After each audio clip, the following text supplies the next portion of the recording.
Hello everyone, my name is Jeflyn Barnes. I am a junior health and human performance major Spanish minor, mentored by Anna Gibbs, Dr. Timothy Hughley, and Dr. Aram Young. The topic of my research is using a mobile application to determine the influence of a virtual 5-week exercise program on static standing posture and university faculty employees. Low back pain and neck shoulder pain affect between 51 and 90% and 14 to 71% of people at some point during their lifetime. Low back pain and neck shoulder pain are considered to be major health problems that limit productivity at work and may have enormous medical and economic consequences. Studies showed that neck shoulder pain is the third highest amount of health care spent in the U.S. with an estimated cost of $87.6 billion. Ferguson observed that with nearly 2,000 workers in various regions across the country, there is found to be a prevalence rate of 25% for low back pain that lasts at least 1 week. Roddy observed that workers that sit in certain positions for prolonged periods of time are at a higher risk for neck, shoulder, and back pain. Harmon observed that poor postural adaptations, along with muscle imbalances, have been shown to lower the functional quality of life. Fayad also observed that, particularly for workers sitting with poor posture at a desk or office chair for several hours a day, 75% of jobs today require individuals to sit behind a desk or chair for prolonged periods of time. Common postural abnormalities include forward head posture, forward head rounded shoulder posture, forward shoulder posture, or thoracic kyphosis. Various types of exercise programs have been designed to correct postural deformities and diminish pain that results from poor posture. These exercise programs include Pilates, stretching, and strength training. Targeted exercise programs to the pelvic region showed an improvement in stance stability with the shoulders and hips.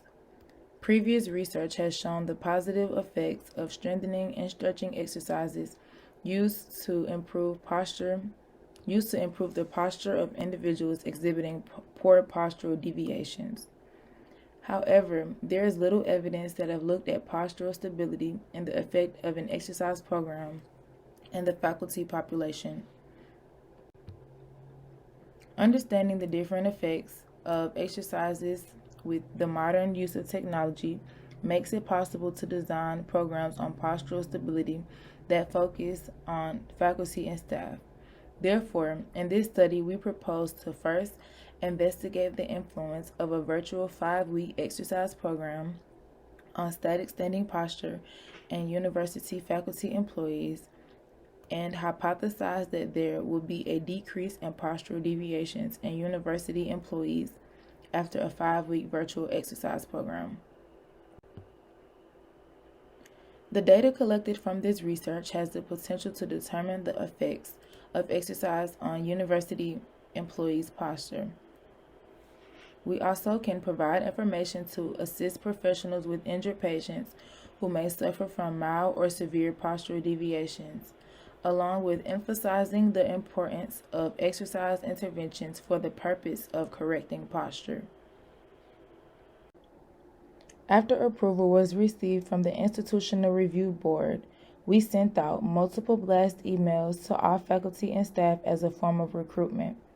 Demographics, health history questionnaire, informed consent, and photo release were administered during the pre-assessment screening.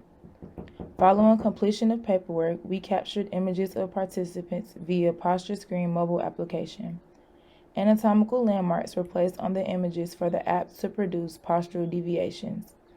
Once we obtained the deviations, participants were given a WebEx URL and equipment needed to complete the program.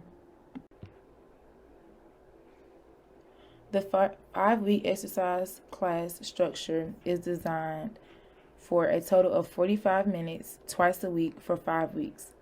The class design consists of 5 minutes of dynamic warm-up movements, 20 to 25 minutes of lower and upper extremity strength training, followed by 10 to 15 minutes of static and dynamic stretching.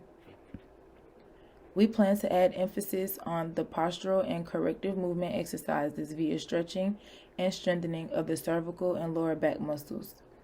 TheraBands were distributed to participants during the pre-screening assessment.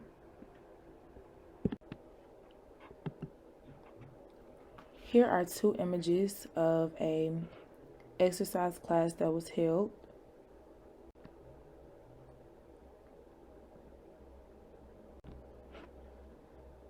The study began with a total of 8 participants and ended with 2. Participants consisted of 2 female faculty members. There were no differences observed in height, weight, and BMI across pre- and post-assessment measures. Postural pre- and post-assessment data was compared via the Posture Screen mobile application 2-view comparison report. The report generated translations, which are shifts, for the following views: anterior view and lateral view. The report also generated angulations, which are rotations, for the anterior view. Reviewing the photos for participant 1, both raters agree the curvature of the spine exhibits smaller deviations from the plumb line, which is an imaginary straight line from the top of the head to the floor. While viewing the client from the front view, her head, rib cage, and pelvic regions show a decrease in translation. The largest front view improvement was a decrease in hip displacement by 0.34 inches. From the lateral plane, the participant's shoulders and pelvis alignment also improved. In the right lateral view, participant 1 appears to be gazing upward, resulting in her chin to lift. Raters agree that this skewed results causing the effective head weight to increase and lateral translations/angulations to increase as well. Reviewing the photos for participant 2, both raters agree the curvature of the spine exhibits smaller deviations from the plumb line. While viewing the client from the front view, her head and rib cage regions show a decrease in shift. This improvement is easily observed in the photos. The largest front view improvement was a decrease in head displacement shift by 0.92 inches. From the lateral plane, the participant increased in translation. From viewing the participant, it shows the pelvis has shifted backwards while the shoulders and knees are shifted forward. The left lateral view shows the participant improved lateral view posture with minimal deviation shown. Multiple photos in each plane may help in ensuring accurate assessments. As seen with the previous participant, the effective head weight also increased. Participant 2's head weight increased by 21%. Both participants displayed an improvement in the anterior view, specifically in the head and rib cage. Similar to trends observed in this study, previous researchers have found exercise intervention focused on stretching and strengthening exercises to be effective in improving postural deviations. An observation in our study was the improvement of posture in the head and neck region among both participants. Similarly, Harmon found a 10-week at-home exercise program improved an individual's postural alignment associated with forward head posture. Roddy also found that exercise intervention focused on stretching to improve posture in participants with forward head, rounded shoulder posture. Klumper also found a significant reduction in postural deviations among swimmers following a stretching and strengthening intervention. Participant 1 also showed an improvement in shoulder posture. Our research was affected by the pandemic COVID-19. The pandemic caused a major fluctuation in both our participants and the methodology of conducting the research. With the result of COVID-19, the exercise program was held virtually via WebEx. People often prefer face-to-face exercise programs for many reasons: lack of motivation outside of a workout setting, being uninformed about how to correctly perform exercises, and even the traditional way of life. Another limitation is the possibility of administrator error. When marking anatomical landmarks, administrator error is a possibility. To assure client comfort, clients were not required to wear minimal clothing. Clothing made finding the landmark is difficult, increasing possibility of error. Many participants reported Wi-Fi and connectivity errors associated with the WebEx program. Another limitation of this study is the sample size. The sample size of 2 limits the ability to make the data generalizable. Statistics were not able to be run on the postural displacements.